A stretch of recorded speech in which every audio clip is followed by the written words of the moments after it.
Bonjour à toutes et à tous, bienvenue pour cette nouvelle semaine. Aujourd'hui nous sommes au Poids Gourmand, nous sommes avec Hugo Plazota, bonjour. Et bonjour. Alors qu'est-ce que nous allons préparer pour notre premier jour? Alors nous allons faire un tartare de saumon. Un tartare de saumon, très bien. Donc nous avons le saumon devant nous. Le saumon, la variété que vous préférez? C'est alors pour un tartare de saumon, il vaut mieux prendre du label rouge, la chair est plus ferme, c'est moins gras, c'est quand même beaucoup mieux pour tartare. Après, il existe de Norvège, d'Écosse, bon après c'est question de goût.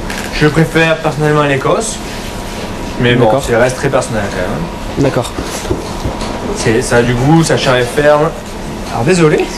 Allez-y, allez-y, découpez. Voilà. Alors je prends pas le ventre, hein, je fais exprès. Voilà. Voilà, donc là on a notre belle pièce. Donc maintenant on va couper.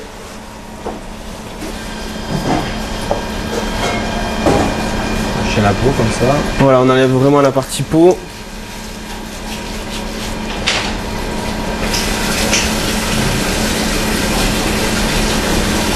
Là, la pièce de saumon que vous nous avez présentée au début, ça représente combien en poids?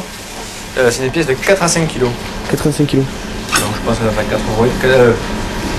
4 kg et demi. Ouais, d'accord. C'est une belle pièce. Donc ça nous fait pour combien de personnes à peu près? Là, il y a 25 personnes. 25 personnes.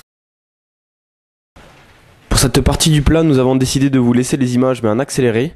Nous allons donc voir le découpage du saumon. Évidemment, on vérifie qu'il ne reste aucune arête avant de passer à la suite. Ne faites pas attention à la quantité préparée. Là, on a prévu pour 10 personnes. Donc si vous souhaitez faire ce plat pour 2 personnes, les quantités ne seront pas les mêmes. On coupe donc en plusieurs morceaux de façon à ce que l'ensemble soit homogène et facile à déguster. Après avoir fait l'opération une première fois, on la réitère jusqu'à ce que tout ait été découpé en petits morceaux. Et une fois notre tas de morceaux obtenu, nous allons y ajouter une herbe afin de donner un petit goût à l'ensemble. Donc de l'aneth.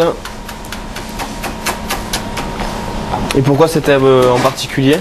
Elle a un petit goût anisé, elle apporte un parfum. C'est vraiment un une excellente herbe avec le saumon.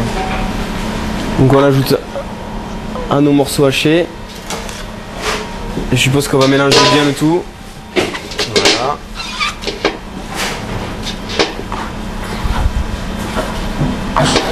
Voilà. En théorie, tout le monde sait faire une mayonnaise chez soi, mais on va quand même remontrer pour ceux qui ne savent pas encore comment faire. Donc on a du sel, un peu de moutarde, un œuf, c'est ça? Voilà. Il nous manque un peu d'huile. Tout à fait, on va commencer à fouetter un petit peu. Je le fais moi généralement.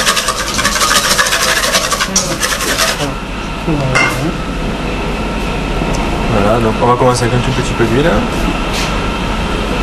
Voilà. On bat tout ça. Tu vas m'aider comme ça. Tu peux me mettre l'huile dessous. Allez, je vais participer, on va mettre un peu d'huile. Top.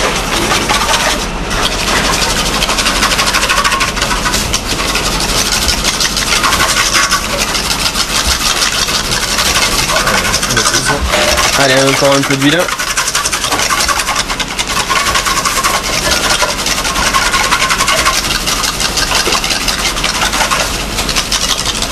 Allez, c'est bon.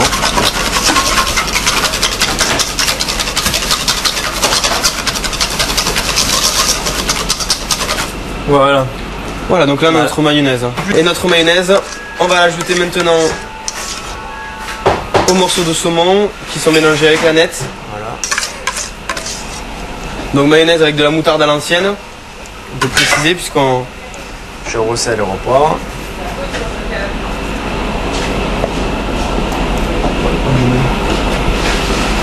Le sel, le poivre. Ok, et on va mélanger. Et on mélange le tout. À la cuillère.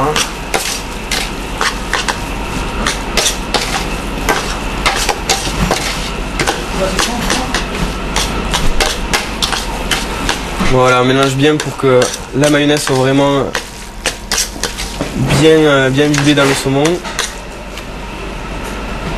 On va mettre un peu de citron. Voilà, merci. Voilà, du citron. Juste un demi-citron, ça suffit là pour... Pour le prochain, oui, après le mieux c'est de goûter au fur et à mesure. Et en goûtant au fur et à mesure, on verra bien si ça nous plaît ou non. C'est généralement le mieux en cuisine. On goûte, on goûte, on goûte. Voilà. Maintenant, on va faire le dressage. Très bien, donc on va le mettre dans l'assiette. Pour la conclusion de notre plat, on va le dresser dans notre assiette. Je vais faire des quenelles. Voilà, on fait des petites quenelles.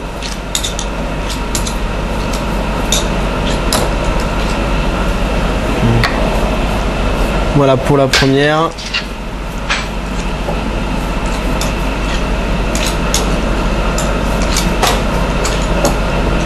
Une seconde.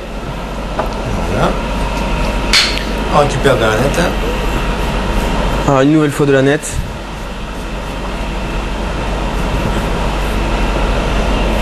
Voilà, c'est pour la décoration ou c'est vraiment... Voilà. Pour la déco, après on peut le recouper dans l'assiette et le remanger. Donc, nous on le sert finalement avec du caviar de hareng. Donc, on va le dresser un petit peu comme on fait. Alors du caviar de hareng. Voilà. Celui-là. Merci.